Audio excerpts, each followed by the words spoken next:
Agriculture में students हम बात करेंगे आपसे क्रॉप, एनिमल हस्बेंड्री और आपका एलिमेंट ऑफ साइंस, कृषि विज्ञान। इन सभी में स्टूडेंट्स पेपर में जो लगातार आपसे टॉपिक पूछे जाते हैं उन टॉपिक पर बेस कुछ क्वेश्चनों से डिस्कस करेंगे।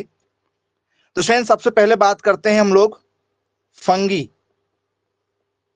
फफूंद के बारे में। आपसे स्टूडेंट्स पेपर में कौन कौन सी फफूंद होती है, कौन सी फफूंद नहीं होती है, इनसे रिलेटेड स्टूडेंट्स पेपर में क्वेश्चन पूछे जाते हैं कि भैया कुछ फंगस के नाम बताइए। जी, यदि आपको कुछ फंगस के नाम पता है स्टूडेंट्स तो आप उसके नाम बता सकते हैं। जी, एनीवन, कुछ फंगस के नाम यदि आपको पता है तो आप बिल्कुल बता सकते हैं। क्या फंगस को कवक कहते हैं? बोले यस सर, इसको कवक के नाम से भी जाना जाता है। जी,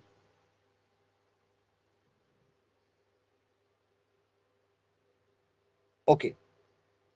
अब यदि स्टूडेंट्स मैं आपसे एक नाम दूं, ये नाम यदि मैं आपको दे रहा हूं एग्रीगस, क्या ये एक प्रकार की फफूंद है? एग्रीकस यदि आपको दे रहे हैं तो क्या एक प्रकार की फफूंद है? हाँ या ना? जी, क्या ये फफूंद है, हाँ या ना? बोलिए यस है। तो स्टूडेंट्स आपने इसी का एक और नाम सुना होगा, कुकुरमुत्ता। सुना है क्या कुकुरमुत्ता? बोले हाँ सर, कुकुरमुत्ता सुना है। बारिश होने के बाद में इनका कुछ एक ऐसा सा तना बन जाता है, ऐसा सा एक तना बन जाता है, आपने देखा होगा, देखा है? नदी के किनारे घर के पीछे जो कूड़ादान होता है आपका, उसमें आपको स्टूडेंट्स ऐसे व्हाइट कलर का एक क्या मिलता है? फंगी मिलता है। जी, तो स्टूडेंट्स कोई इसके ऊपर कोई खेती भी होती है क्या? वो क्या चीज है जिसकी खेती करते हैं किसान और उसको आदमी खाते भी हैं? क्या है, किसको खाते हैं बताओ? मशरूम को खाते हैं क्या? जी, मशरूम, हाँ या ना? बोलो यस सर, मशरूम को खाते हैं। तो मशरूम क्या एक फंगस है? यदि आपसे पेपर में यदि पूछ लिया जाए कि क्या मशरूम एक फंगस है, बोले हाँ सर, मशरूम एक फंगस है। एग्रीकस, बोले सर एक फंगस है। और बताइए। जी, मशरूम का यदि आपसे वनस्पतिक नाम पूछ लिया जाए तो स्टूडेंट्स मशरूम का ही वनस्पतिक नाम एग्रीकस बाइस्पोरस होता है। एग्रीकस बाई स्पोरस होता है। मशरूम का ही कौन सा नाम है? ये वनस्पतिक नाम है। बोले जी सर, बिल्कुल ठीक, क्लियर है। अब ये बताइए स्टूडेंट्स, पेपर में यदि आपसे मशरूम से क्वेश्चन यदि पूछ लिया जाए तो आपको एक क्वेश्चन दे रहा है यहां पर, ये बताइए ये स्टूडेंट्स यूकैरियोटिक होगा या प्रोकैरियोटिक होगा? क्या है ये? क्या ये यूकैरियोटिक है? क्या ये यूकैरियोटिक होगा या स्टूडेंट्स ये आपका प्रोकैरियोटिक होगा? जरा मैसेज कीजिए, क्या होना चाहिए? यूकैरियोटिक होना चाहिए या प्रोकैरियोटिक होना चाहिए?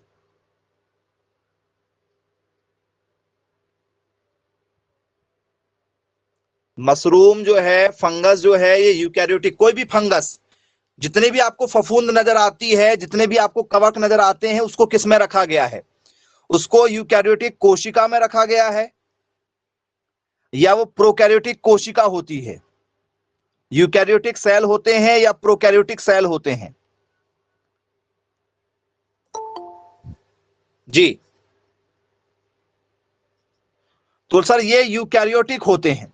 कैसे होते हैं बच्चों? यूकैरियोटिक होते हैं बेटा, बी वाला नहीं होगा। यही सबसे बड़ी गलती आपकी है।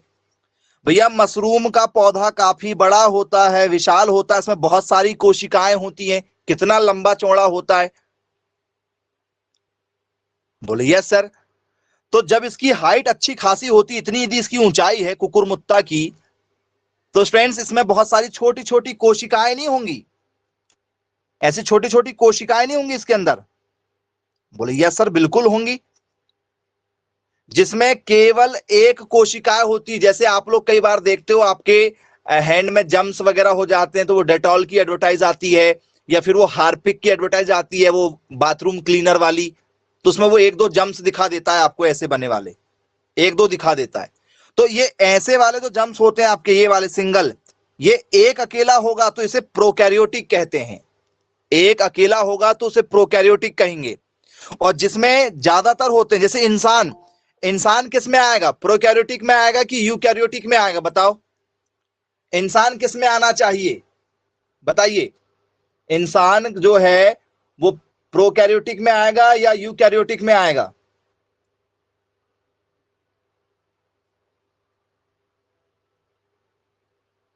इंसान, सर इंसान यहां आएगा। चलिए, अब आपका जो गाय भैंस है, गाय और भैंस किस में आएंगी? गाय और भैंस, सर जितने भी एनिमल हैं हमारे, सारे एनिमल, सारे पशु, सारे कैटल किस में आने वाले हैं? तो सर गाय भैंस, ठीक है, भेड़ बकरी, सब किस में आने वाले? सर सभी के सभी यूकैरियोटिक में आएंगे। तो फिर भैया प्रोकैरियोटिक में कौन आता है? प्रोकैरियोटिक में कौन आता है? सर प्रोकैरियोटिक में आता है हमारे बैक्टीरिया। यदि आपसे पेपर में पूछ लिया जाए भैया प्रोकैरियोटिक सेल में कौन आते हैं, प्रोकैरियोटिक कोशिका में कौन आते हैं, तो वो सर प्रोकैरियोटिक में कौन आता है? सर बैक्टीरिया, जो आपको दिखाए जाते हैं ना एडवर्टाइज वगैरह में, आपको बैक्टीरिया दिखाई जाते हैं। बोलिए सर, तो इसमें बैक्टीरिया आता है। क्या आते हैं इसमें? आपके बैक्टीरिया आते हैं। तो आई होप आप लोगों को समझ में आ गया कि यूकैरियोटिक क्या है, प्रोकैरियोटिक क्या है, फंगी क्या होता है, बन जाएगा? बोलिए यस सर, बिल्कुल बनेगा। ये क्लियर हो चुका है आप लोगों को। अब फफूंद के बाद में आपसे स्टूडेंट्स बैक्टीरिया पेपर में पूछा जाता है। बैक्टीरिया कि भाई बताइए जीवाणु कौन सा है, बैक्टीरिया कौन सा है, बैक्टीरिया क्या चीज होती है। बैक्टीरिया के एग्जाम्पल आपसे पेपर में पूछ लिए जाते हैं कि भैया कुछ बैक्टीरिया के नाम बता दो। जी, शायद आपको पता हो कुछ बैक्टीरिया के नाम, तो जरा बताइए। बहुत सारे बैक्टीरिया आपने सुना होगा। बोले यस सर, हमने सुना है। हमने जब बीमारियां पढ़ा है, जानवरों की संबंधित बीमारी, ठीक है, इसके बाद में हमने गाय भैंस से संबंधित बीमारी, भेड़ बकरी से संबंधित बीमारी, पोल्ट्री से संबंधित बीमारी पढ़ा है। बोले यस सर। साल्मोनेला, सर एक क्या है? साल्मोनेला क्या है? सर बैक्टीरिया है। चलिए, वैसिलस क्या है? वैसिलस क्या है? सर बैक्टीरिया है। चलो, फिर आपने इसमें नाम एक और सुना होगा, लैक्टोबैसिलस, दही में पाया जाता है। दही में पाया जाता है लैक्टोबैसिलस, पढ़ा है क्या? बोले यस सर। फिर आपने एक और सुना होगा स्यूडोमोनास, स्यूडोमोनास सुना है? बोले यस सर, स्यूडोमोनास का भी नाम सुना है। ये सारे के सारे आपके बैक्टीरिया हैं। क्या है आपके? बोले सर बैक्टीरिया है, पेपर में पूछे जाते हैं क्वेश्चन यहां से। आइए, अब आपको क्वेश्चन देके बता रहे हैं कि क्या होगा। क्वेश्चन से जरा देखिएगा। आपको लग रहा होगा कि सर ऐसे थोड़ी क्वेश्चन आते होंगे, जरा क्वेश्चन देखिए पेपर में कैसे क्वेश्चन पूछे जाते हैं। Septicaemia, septicaemia is caused by, आपसे आया है सेप्टिसीमिया, ठीक है, के कारण होता है। सेप्टिसीमिया के कारण से होता है। क्या स्टूडेंट्स, ये कारण क्या है? क्या ये कोई फंगल है? क्या स्टूडेंट्स ये कोई बैक्टीरिया है? क्या ये स्टूडेंट्स कोई वायरस है? क्या स्टूडेंट्स ये कोई प्रोटोजोआ है? क्या है ये? जी, सेप्टिसीमिया जो है, ये सेप्टिसीमिया क्या होता है ये भी आपको पता होना चाहिए। तो जितने भी वायरस है, बैक्टीरिया हैं, ये आपसे पेपर में लगातार पूछे जाते हैं। यहां से question, septicemia is caused due to,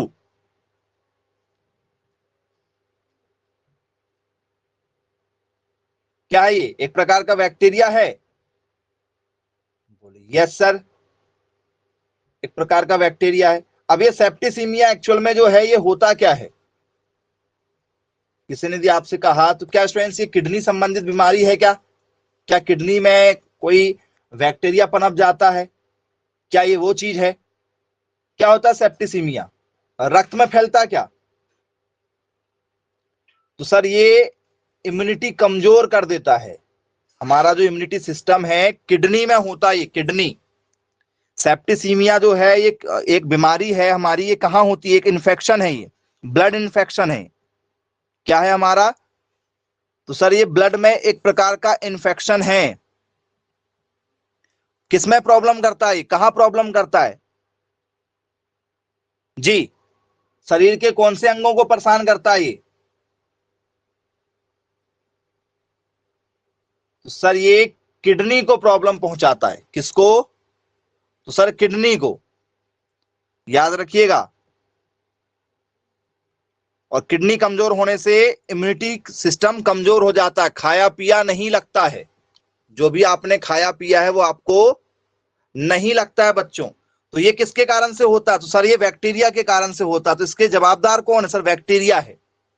तो ये भी आपसे पेपर में पूछा जाता है कि भैया फंगल के कारण से क्या हो रहा है, बैक्टीरिया के कारण से क्या हो रहा है, वायरस के कारण से क्या हो रहा है।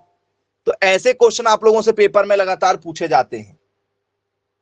जी, बन जाएंगे आप लोगों से यदि आपसे पेपर में यदि पूछ लिया जाए तो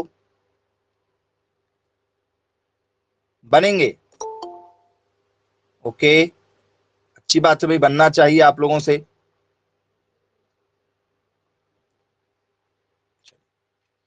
अब स्टूडेंट्स, बैक्टीरिया के बाद आप लोगों से वायरस पूछ लिया जाता है। वायरस, भैया वायरस के बारे में बताओ कि वायरस से क्या क्या होता है। जी, अब ये वायरस कौन कौन से हैं ये भी हमें पता होना चाहिए। जी, तो वायरस में जरा देखो स्टूडेंट्स, आपने एक वायरस जरूर सुना हुआ होगा, मोज़ेक करके। सुना है क्या मोज़ेक? बोले हाँ सर, बहुत फेमस वायरस है मोज़ेक, लगातार पेपर में आ चुका है। तंबाकू में होता है क्या? तंबाकू में, टोबैको में होने वाला सबसे खतरनाक रोग है मोज़ेक। मोज़ेक क्या है? वायरस है। वायरस की पहचान करने के लिए आएगा। चलिए, फिर यदि आपसे पेपर में दिया जाए विल्ट, विल्ट क्या है? तो सर एक प्रकार की डिसीज है जिसमें वायरस होता है। बोलिए यस सर। फिर क्या है हमारा एक? तो सर एक होता है लीफ कर्ल। ये बीमारियां भी हैं, ये फसलों में लगने वाली बीमारियां हैं, उस पर भी बेस्ड वायरस है, लीफ कर्ल वायरस। बोलिए यस सर। और बताइए, और कुछ वायरस यदि आपको जो याद आ रहे हो तो।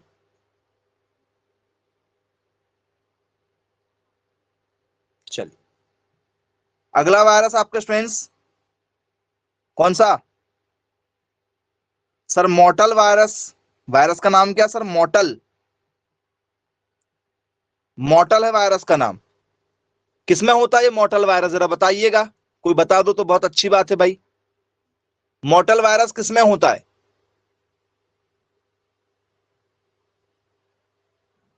सर ये राइस में होता है। किसमें होता है? चावल में होता है। बोले जी सर, बिल्कुल ठीक, क्लियर है। बिल्ट किसमें होता है? सर बिल्ट जो सर हमारा टमाटर में भी होता है, और भी बहुत सारी फसलें हैं। फसलों के रोग आपको जानना पड़ेगा, फसलों के रोग पढ़ोगे तो ये टॉपिक आपको बन जाएगा। मोज़ेक किस में होता है सर? मोज़ेक हमने टोबैको में पढ़ा हुआ है, टोबैको में है, सुगर कैन में भी है। बोलिए यस सर। तंबाकू में लगता है, बोलिए। चलिए, फिर लीफ कर्ल किस में लगता है? लीफ कर्ल, जी आपसे पेपर में यदि पूछ लिया जाए कि भैया लीफ कर्ल जो है किस में लगता है, पत्ता गोभी में लगता है, टमाटर में भी लगता है, कॉमन है। बोले सर लीफ कर्ल कॉमन है। ये मोटल किस में लगता है सर? ये राइस में लगता है, चावल में। तो वायरस के बारे में हमें सारी जानकारी होनी चाहिए कि किसमें कौन से वायरस लगते हैं। वायरस वाला टॉपिक भी आपका जो है वो कंप्लीट होना चाहिए, बिल्कुल। बोलो जी सर, बिल्कुल 100%। बैक्टीरिया क्या है, फंगी क्या है, वायरस क्या है, ये आपको पता होना चाहिए। फिर स्टूडेंट्स आप लोगों से प्रोटोजोआ क्या चीज होती है? प्रोटोजोआ यदि आपसे पेपर में पूछ लिया जाए कि भैया प्रोटोजोआ क्या है, तो क्या स्टूडेंट्स ये दूसरों के ऊपर आश्रित होते हैं? क्या ये अपना भोजन स्वयं बनाते हैं? जी, प्रोटोजोआ जो है क्या ये अपना भोजन स्वयं बनाते हैं? किसे कहते हैं प्रोटोजोआ?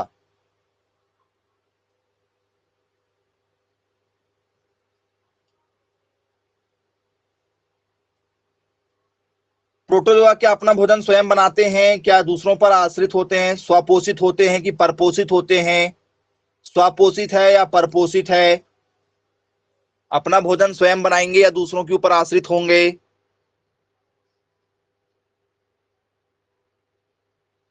क्या है प्रोटोजोआ? चलिए, प्रोटोजोआ स्टूडेंट्स ये आपका ये यूकैरियोटिक में आएगा या प्रोकैरियोटिक में आएगा? यूकैरियोटिक है या प्रोकैरियोटिक है?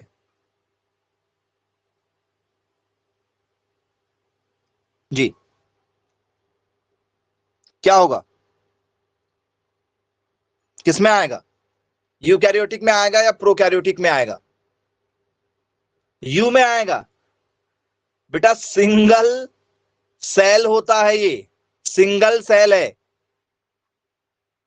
सिंगल सेल होता है। जी, आपके मम्मी पापा कई बार आपको कृमि वाली गोली खिलाते रहोगे। कृमि, बोले सर पेट में कृमि हो गई है, खिलाते हैं कृमि? ऐसी कृमि कृमि हो जाती है, ऐसे बारीक बारीक सी कृमि हो जाती, दूध ज्यादा पीने से छोटे बच्चों को या जानवरों के बछड़ों को। देखा होगा आप लोगों ने, जो काफ होते हैं, गाय भैंस के जो बछड़े होते हैं, जब वो ज्यादा दूध पी लेते हैं तो उनके पेट में क्या हो जाती है सर? कृमि हो जाती है, जिसे हम लोग सूत्र कृमि, जिसे हम लोग फीता कृमि। दिक्कत है बेटा, यदि आपका ये बेस क्लियर नहीं हुआ तो एग्जाम क्रैक नहीं होने वाला, फिर रोते बैठोगे। हाँ, गोल कृमि भी होता है। तो ये सब किस में आती हैं सर? ये सभी के सभी आती हैं प्रोकैरियोटिक में। किस में आती हैं? बोल सर ये सभी के सभी प्रोकैरियोटिक में आती हैं। यदि आपसे पेपर में यदि क्वेश्चन पूछ लिया जाए तो आप सभी लोगों से क्वेश्चन यहां से बनना चाहिए। नोट डाउन कर लीजिए स्टूडेंट्स। चलिए, क्लियर है? ओके, क्या लिखें इसमें? प्रोटोजोआ जो है ताजे पानी में पाया जाएगा, मिट्टी के नमी वाली जो मिट्टी होती है उसमें पाया जाएगा। तो फ्रेंड्स प्रोटोजोआ जो है हमारा, ये अपना भोजन स्वयं बनाता है या दूसरों के ऊपर आश्रित होता है? ये अपना भोजन स्वयं बनाता है क्या? जी बताइए, क्या है ये? दूसरों के ऊपर निर्भर है, अपना भोजन स्वयं बनाता? तो सर ये अपना भोजन दूसरों के ऊपर आश्रित रहकर बनाता है, परजीवी कहलाता है। क्या कहलाता है सर? परजीवी। जैसे हम लोग क्या कहते हैं सर? जैसे हम लोग कहते हैं पैरासाइट। पैरासाइट वो लोग होते हैं जो दूसरों के ऊपर निर्भर होते हैं। तो स्टूडेंट्स यदि आप लोगों से अमरवेल पूछ लिया जाए, अमरवेल यदि आपने देखा है तो अमरवेल क्या पैरासाइट है? अमरवेल, बोले यस सर, अमरवेल दूसरों के ऊपर आश्रित होती है। जी, ओके। और कोई अपना आंसर देना चाहे तो चलो। इंसान क्या होगा स्टूडेंट्स? इंसान जो है वो अपना भोजन स्वयं बनाता है या दूसरों के ऊपर आश्रित होता है?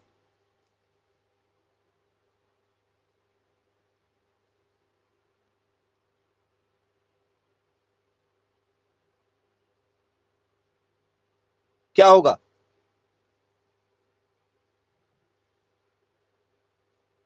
दूसरों के ऊपर आश्रित है। परजीवी, परजीवी का अपोजिट क्या होगा बताओ? एक होता है स्वापोषी, स्वापोषी किसे कहते हैं? स्वापोषी। और दूसरा है परपोषी।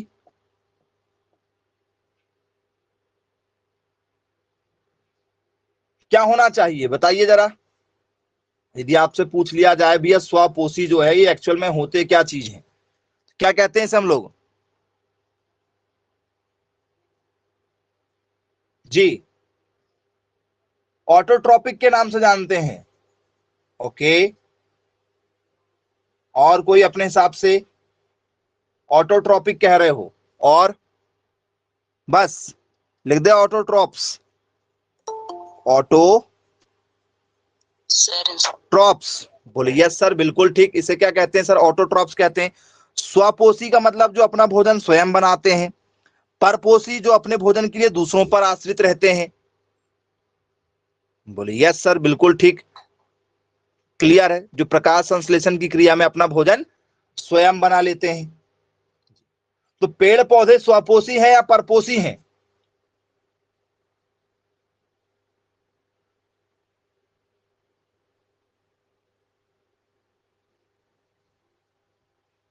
जी बताओ।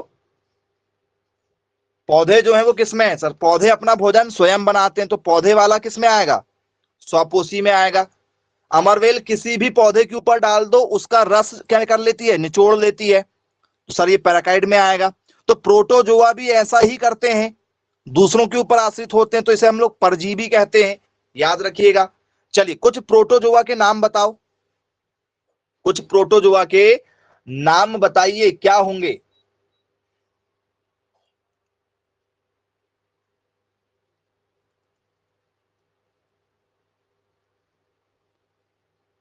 पैरामीशियम, अरे वाह, very good very good very good. और कोई अपने आंसर देना चाहे तो?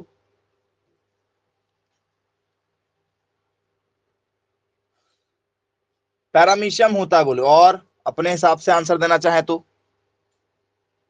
चलिए, तो स्टूडेंट्स अभी आपको हमने थोड़ी देर पहले बताए टैप वर्म, बोले yes sir. Round worm, tap worm, round worm सुना है आप लोगों ने नाम? बोले हाँ बिल्कुल सुना है। किसके एग्जाम्पल हैं ये? एक आपने स्टूडेंट सुना होगा, एक होती लीच, लीच होती है एक, मूवी वगैरह भी इसकी आई थी बीच में, लीच होती है। एक आपका स्टूडेंट लाइस होता है। ये किसके एग्जाम्पल हैं? गोलक्रमी, सूत्रक्रमी। Okay, very good. और कोई अपना आंसर देना चाहे तो? और कुछ इसके अलावा? तो बोले सर यस, बस यही है, आपको समझना है बस। टैपवर्म मतलब क्या होता है सर? टैपवर्म का मतलब होता है हमारा फीताक्रमी, फीताक्रमी। राउंड वर्म का मतलब क्या होता है सर? गोलक्रमी। ऑशवेंसी एक प्रकार की इल्लियां होती हैं, यदि किसी के शरीर के ऊपर यदि छोड़ दो तो शरीर का पूरा खून चूस लेती हैं, उसके शरीर का पूरा क्या चूस लेती हैं? खून को सक कर लेती हैं। बोले यस सर बिल्कुल। तो फ्रेंड्स उसे क्या कहते हैं सर? उसे हम लोग कहते हैं लीज, सुना होगा आपने। जिसे हम लोग क्या कहते हैं सर? जिसे हम लोग बोलते हैं जोंक। देखिएगा कभी, इसके ऊपर बीच में मूवी वगैरह भी आई थी। अब फ्रेंड्स आपने सुना होगा एक लाइस, लाइस मतलब क्या होते हैं सर? लाइस मतलब होते हैं जुएं, अपना भोजन स्वयं बनाते हैं, दूसरों के ऊपर आश्रित होते हैं। जुएं तो देखा ही होगा, बढ़िया सर, जू देखा है हमने। तो ये सब किसके एग्जाम्पल हैं? तो सर ये दूसरों के ऊपर आश्रित होते हैं और एकल कोशिकाएं होती हैं, तो इन्हें कहा जाता है प्रोटोजोआ। ये सब किस में शामिल होते हैं सर? प्रोटोजोआ में शामिल हो जाते हैं।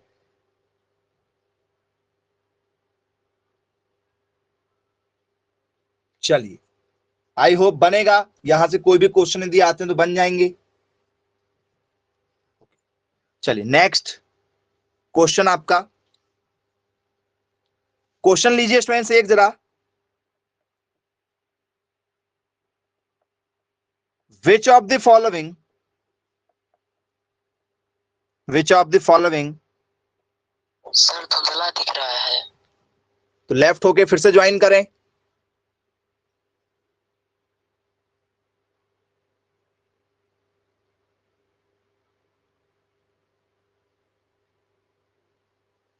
चलिए, which of the following method is used for lifting water from deep open well, deep open well। ये क्वेश्चन आया हुआ है और ये आपका क्वेश्चन फिजिक्स से है। क्या पूछा जा रहा है? गहरे खुले, गहरे खुले, वेल मतलब कुआं, गहरे खुले कुएं में पानी उठाने के लिए, पानी उठाने के लिए निम्न में से किस विधि का उपयोग करते हैं? किस विधि का उपयोग किया जाता है बोले? चलिए, तो फ्रेंड्स पहला है हमारा दून विधि। पहला विधि का नाम क्या है सर? दून। ये भी बताएंगे दून विधि का संबंध किससे है। दूसरा स्टूडेंट्स हमारा है, ठीक है,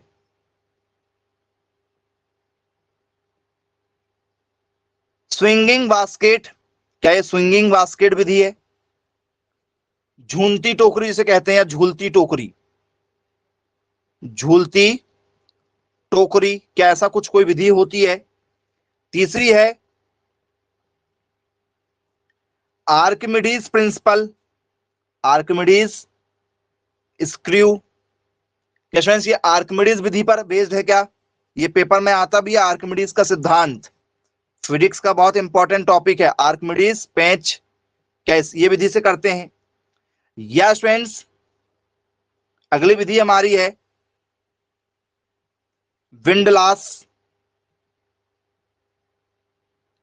क्या लग रहा है आपको? पढ़े वाले ऑप्शन में से कोई लग रहा हो तो बताओ जी, कुछ आंसर जो आप देना चाहें।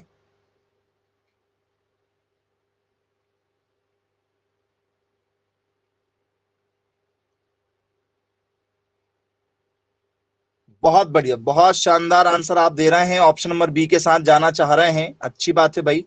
और कोई ऑप्शन नंबर बी के साथ जाना चाहे तो?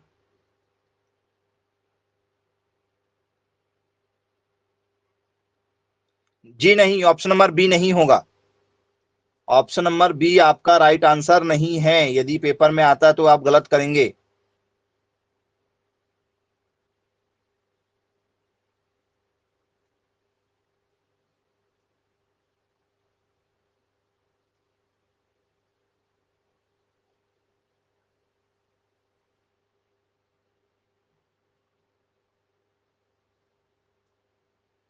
Option number D, okay. और कोई ऑप्शन नंबर डी के साथ जाने वाले? ऑप्शन नंबर डी वाला कोई है? चलिए, तो स्टूडेंट्स यदि आपसे पेपर में क्वेश्चन यदि पूछ लिया जाए तो इसका करेक्ट आंसर होता है विंडलास। विंडलास होता है। बोल सर ये विंडलास क्या चीज है? बोले सर अभी तो हम आज तक कभी देखा ही नहीं सर, जहां से क्वेश्चन निकल गया पेपर में। आंसर हमने आज तक ये वाला कभी देखा ही नहीं है विंडलास। ये एक्चुअल में है क्या? किसी ने देखा है विंडलास? किसे कहते हैं विंडलास? यदि आप कोई बताना चाहें आंसर तो बिल्कुल बताइए।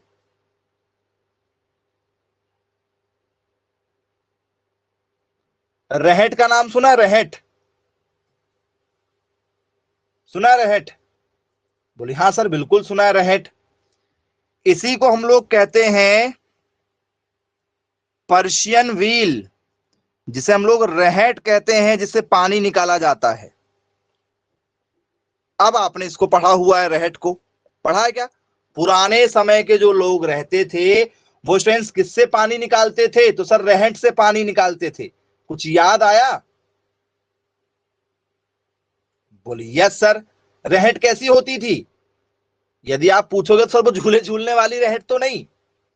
तो स्टूडेंट्स आजकल उसके भी कई बार आपने देखा होगा वीडियो वगैरह वायरल होते हैं। बोले सर ये कैसी होती थी रहट? आइए दिखा रहे हैं कैसी होती थी, एग्जाम्पल आपको बता रहे हैं कैसी होती थी।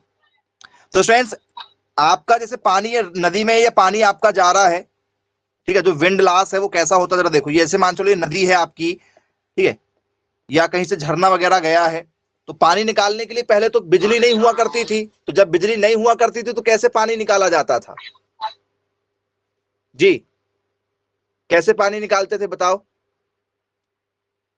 सर खेतों में यदि पानी निकालना होता था तो हमें एक रहट जैसी बनाना होता था यहाँ।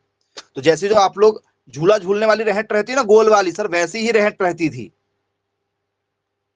तो इसमें क्या होता था, इसको एक बार कुछ लोग जो है मिलकर क्या करते थे, इसको गोल गोल चला देते थे। तो इसमें पानी भरता था, फिर वो पानी ऊपर जाता था ऐसे, और यहाँ पर एक स्पेस बना हुआ रहता था ऐसे टैंक जैसे अलग से, और ये खुला हुआ होता था। तो जैसे ही आपने इसमें इसमें पानी भराया, वो इधर गया, इधर से क्या हो जाएगा सर, पलट जाएगा। तो पानी फिर से कहां जाएगा सर, नीचे। तो वो नीचे से बहकर निकल जाता था। इसमें पानी भराया, ये वाला भाग कहां जाएगा फिर सर, ये ऐसे जाते जाते ऐसे जाएगा, तो पलट नहीं जाएगा वो सर, पलट जाएगा। फिर वाला पानी हम लोग यूज में ले लेते थे, और क्योंकि नदी बह रही है तो नदी इसको बहाएगी, इसको गोल गोल घुमाएगी। चरखे को गोल गोल कौन घुमाता था? एक बार बस हमें थोड़ी स्पीड बनाना पड़ता था, फिर नदी का जो बहाव रहता था वो हमारे चरखे को गोल गोल घुमा देता था, और हमारा पानी ऊपर जाके खाली हो जाता था। हम एक ऐसे टैंक बना देते थे, उस टैंक की मदद से हमारा पानी खेतों में पहुंच जाता था। देखा होगा आप लोगों ने इसको। सर इसमें बाल्टी भी रहती है पास। हाँ बाल्टी जैसी रहती है, बास्केट, ठीक है। तो ये हमारा कौन सी विधि थी सर? ये रहट विधि थी। चलिए आज भी कुछ शहरों में ये विधि देखी जाती है। आई होप समझ में आ गया होगा आप लोगों को। अब स्टूडेंट्स इसके बाद में सर। हाँ, अब इसमें आप लोगों से एक चीज पूछ ली जाती है, जो एक ऑप्शन दिया गया था, बहुत ही बढ़िया ऑप्शन भी है और लगातार आया है, आर्किमिडीज। ये आपके लिए बहुत इंपॉर्टेंट होने वाला है, जब भी पेपर में आएगा, ठीक है, बहुत से बच्चों को नहीं बनेगा। आर्किमिडीज प्रिंसिपल, शायद नाम तो सुना होगा कहीं ना कहीं, आपके क्लासेस में भी आर्किमिडीज प्रिंसिपल रहा है। क्या होता है स्टूडेंट्स आर्किमिडीज प्रिंसिपल, क्या है, किस चीज पर बेस्ड है, जरा बताइए। आर्किमिडीज का जो सिद्धांत है, आर्किमिडीज का जो प्रिंसिपल है, ये किस चीज पर बेस्ड है?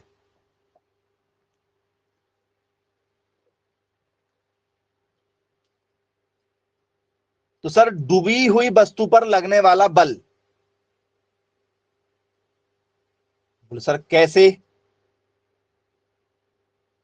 जी, तो जब स्टूडेंट्स कोई वस्तु को डुबाया जाता है, जैसे मान के चलिए पानी पर, जैसे मान चलो यहां पानी भरा हुआ है, इसके अंदर पानी भरा हुआ है, ये मान चलो आपका कुआं हो गया, चलो ये कुआं ले लो कि भैया ये कुआं है हमारा, इस कुएं के अंदर पानी भरा हुआ है। इस कुएं के अंदर आपने स्टूडेंट जैसे ही बाल्टी को डुबाया, जैसे बाल्टी है आपके पास में या कोई भी ऐसा सामान है, जैसे आपने इसको डुबा दिया, इस बाल्टी को आपने डुबा दिया, तो स्टूडेंट्स इस बाल्टी को जैसे ही आप पानी से ऊपर लेकर आते हो, जहां तक पानी है, यहां तक पानी है, यहां तक यदि आप लेकर आते हो तो स्टूडेंट्स आपको कम बल लगता है या ज्यादा बल लगता है?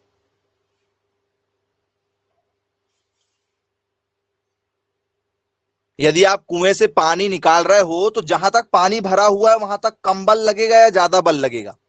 आपके घर में भी क्या होंगे सर, टैंक वगैरह बने होंगे, टंकियां वगैरह होंगी, उसमें आप किसी भी हैवी वाला 5 लीटर 10 लीटर की कैन वगैरह को डुबाओ और थोड़ा सा निकाल कर देखना, तो जहां तक पानी रहेगा वहां तक यदि आप उसको उठाते हो तो क्या होता है, तो सर वहां तक बल कम लगता है। वहां तक क्या लगता है सर, बल कम लगता है। बोले हाँ सर बिल्कुल, ये वाली बात भी सही, हमने कभी फील नहीं किया होगा या किया भी है तो आज आपको क्लियर हो गया। तो स्टूडेंट्स ये जो बल लगता है यही आपका आर्किमिडीज का सिद्धांत है, और ये बल कौन सा है, तो सर इसी बल का नाम है हमारा उत्प्लावन बल। कौन सा बल? उत्प्लावन बल, जिसे हम लोग बोलते हैं वोयान फोर्स, व्योन फोर्स के नाम से जानते हैं, उत्प्लावन बल है। तो ये आर्किमिडीज का सिद्धांत किस पर बेस्ड है? तो सर ये ब्योन बल, द्रव में डूबी हुई वस्तु पर, द्रव में डूबी हुई वस्तु पर लगने वाला बल है, ये उसको बता रहा है। आर्किमिडीज ने क्या बताया? तो सर जो भी पानी में डूबी हुई वस्तु रहेंगी उस पर जो बल लगेगा, बोल सर उसको बताया इसने। तो फ्रेंड्स तरल में बल घट जाएगा या नहीं घटेगा? तरल में बल घटेगा या नहीं घटेगा?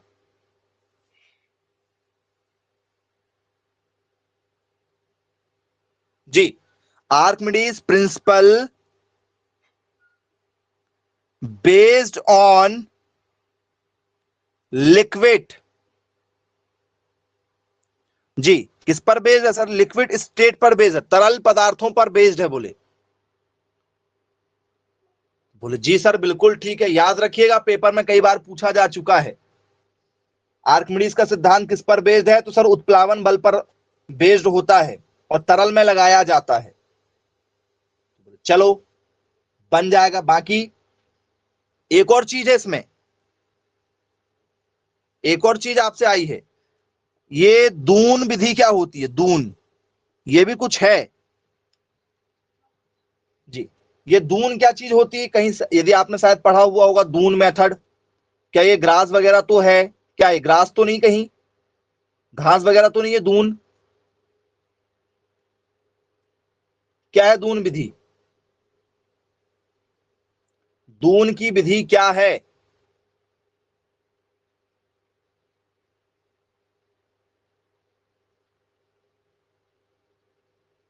कुछ है या नहीं? एनीवन, यदि आपसे पेपर में यदि कोई पूछ लिया जाए तो आप लोगों से यहां से कुछ ना कुछ तो बनना चाहिए भाई।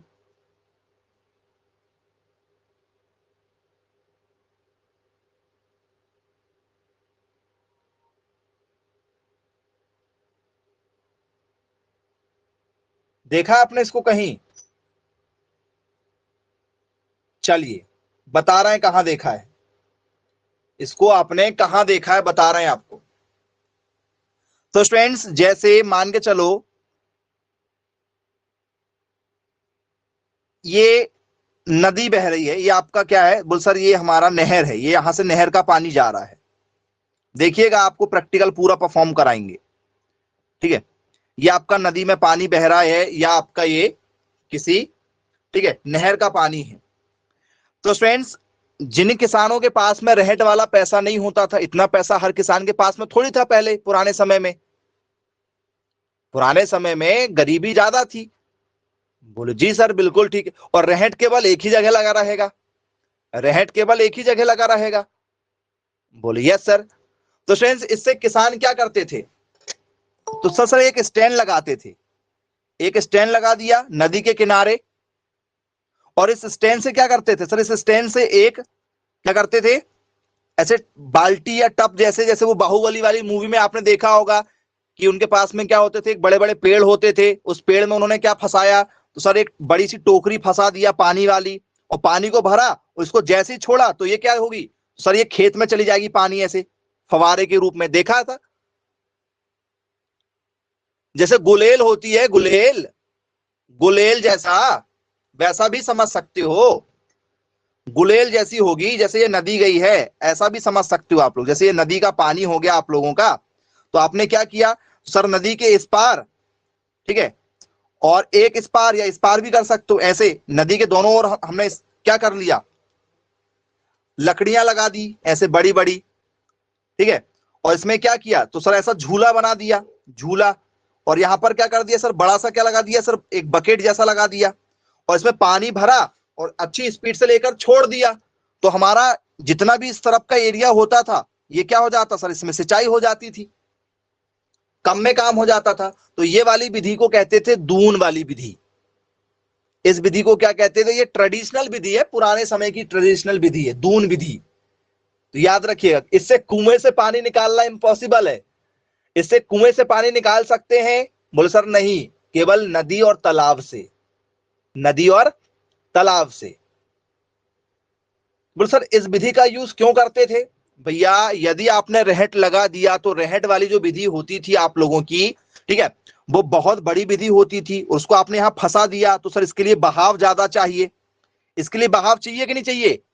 जब रहट घूमेगा तो कब घूमेगा? जब पानी तेजी से आए, हाँ या ना? बोले हाँ जी सर। और जहां पानी कम कम आ रहा तो फिर, जहां पानी का बहाव नहीं है फिर वहां क्या करोगे? तो सर वहां पर दून वाली विधि यूज करते थे, क्योंकि पहले के लोग मेहनती हुआ करते थे। चलिए, तो जहां बहाव तेज होता था वहां रहट का यूज कर लेते थे, जहां बहाव कम होता था वहां दून का यूज कर लेते थे। चलिए, सारी चीजें आपको बता रहे हैं, ये बहुत पुराने पुराने क्वेश्चन के पैटर्न है, जहां से क्वेश्चन उठा के पेपर वाला आज के समय में दे रहा है आपको, ये ट्रेंडिंग क्वेश्चन है। चलिए, ओके, क्लियर है। फिर स्टूडेंट्स आप लोगों को कुछ ऐसे क्वेश्चन देखने के लिए मिलेंगे, ये तो हर साल आते ही आते हैं ऐसे question. Which of cattle is known by the name Bhadawari, Bhadawari, देशान, गुजराती, काठियावाड़ी,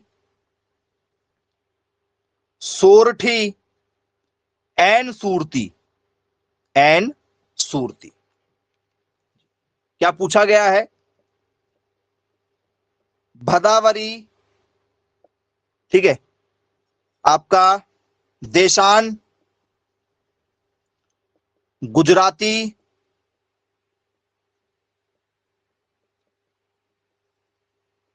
काठियावाड़ी,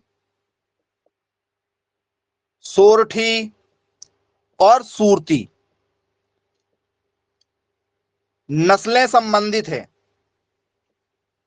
नस्लें संबंधित हैं। किस चीज से संबंधित है ये? जी, ये स्टूडेंट्स आपकी साहिवाल से संबंधित है, या स्टूडेंट्स ये आपकी गिर से संबंधित है, या ये स्टूडेंट्स आपकी जो है वो रेड सिंधी से संबंधित है, या ये स्टूडेंट्स आप लोगों की अमृत महल से संबंधित है। ये सारी गाय की ही वैरायटी। पहली बात तो पूछा जाएगा ये किसकी वैरायटी, तो सबको पता होना चाहिए कि ये सारी की सारी वैरायटी किससे संबंधित है। सर ये सारी की सारी गाय से संबंधित है जी।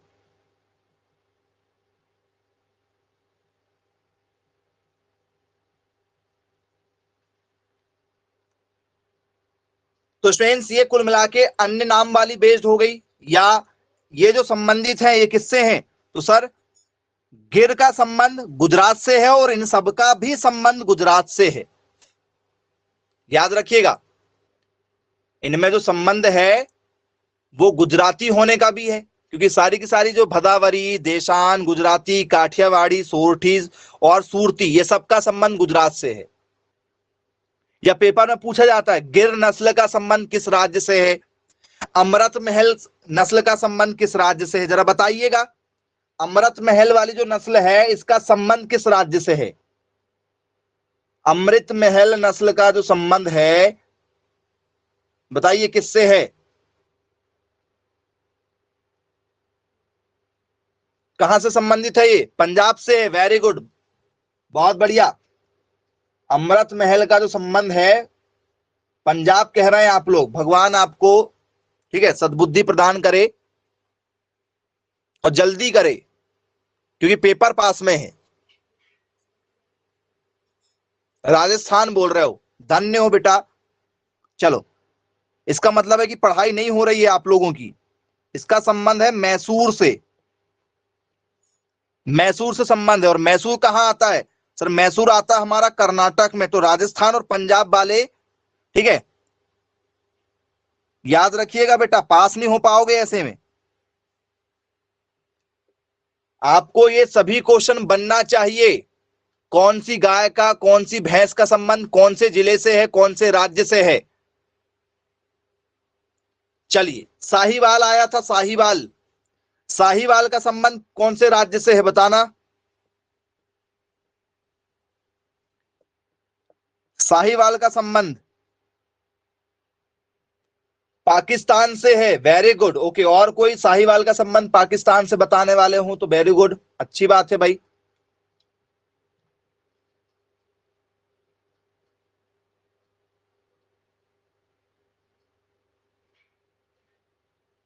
कहां से संबंध है साहीवाल का? चलिए, ऑप्शन दे रहे हैं। इसका संबंध मध्य प्रदेश से है, ठीक है, एमपी से है, यूपी से है, राजस्थान से है, या पंजाब से है? जी, किससे है?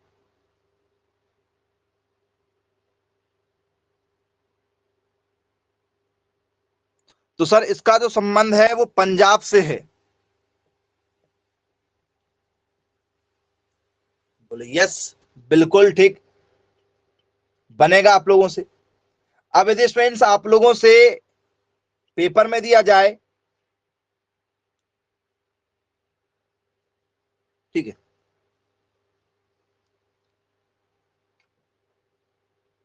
गाय के, ठीक है, कुछ नस्लों के बारे में यदि आपसे हम और भी बात करें तो जरा थोड़ा सा यहां पर देख लेते हैं और कौन कौन सी नस्ल आप इंपॉर्टेंट है आपके लिए। तो स्टूडेंट्स आप लोगों ने सुना होगा ओंगोल के बारे में, सुना है ओंगोल? नहीं सुना? ओके, सुना है, सुना होना चाहिए। ओंगोल का संबंध कहां से है? ओंगोल नाम की जो कैटल है इसका संबंध कौन से राज्य से है बताइएगा। साउथ? अरे साउथ में जगह का नाम बताओ, पेपर में साउथ थोड़ी आएगा आपसे, जगह का नाम बताइए। जी, तमिलनाडु से है, कर्नाटका से है, आंध्र प्रदेश से है, या महाराष्ट्र से है?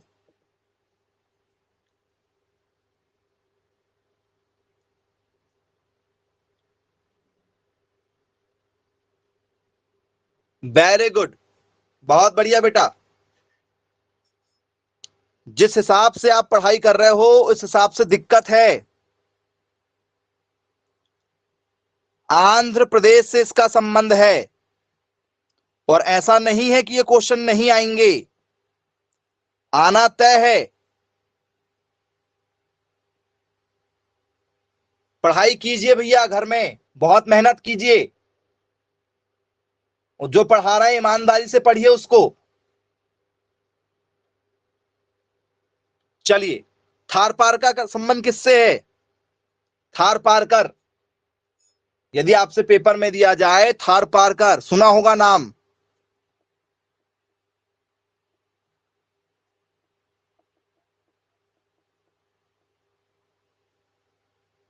थार पारकर का संबंध जो है राजस्थान से है।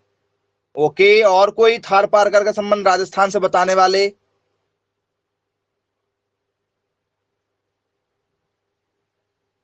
जी,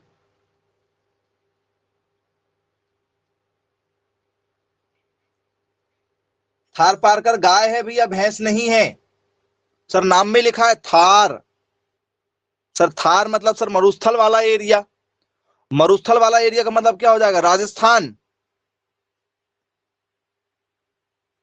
बोलो यस सर, राजस्थान। तो स्टूडेंट्स ये सभी क्वेश्चन आप लोगों से इस तरीके के बनना चाहिए, पेपर में आते ही आते हैं। Next, when all water, when all water is removed from, is removed from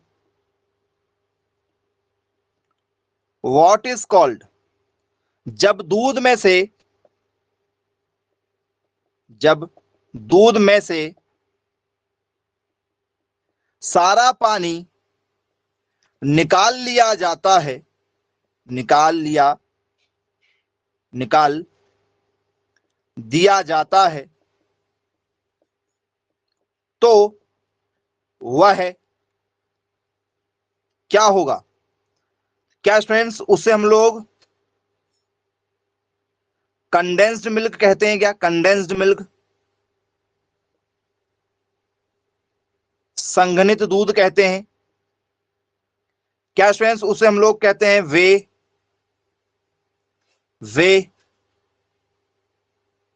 वे के नाम से जानते हैं, या स्टूडेंट्स हम लोग कहते हैं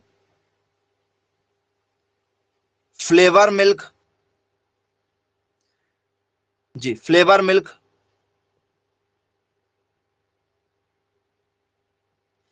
या स्टूडेंट्स इसे हम लोग कहते हैं none of these, none of, कोई नहीं। किस आंसर के साथ जाना चाहेंगे आप इसमें?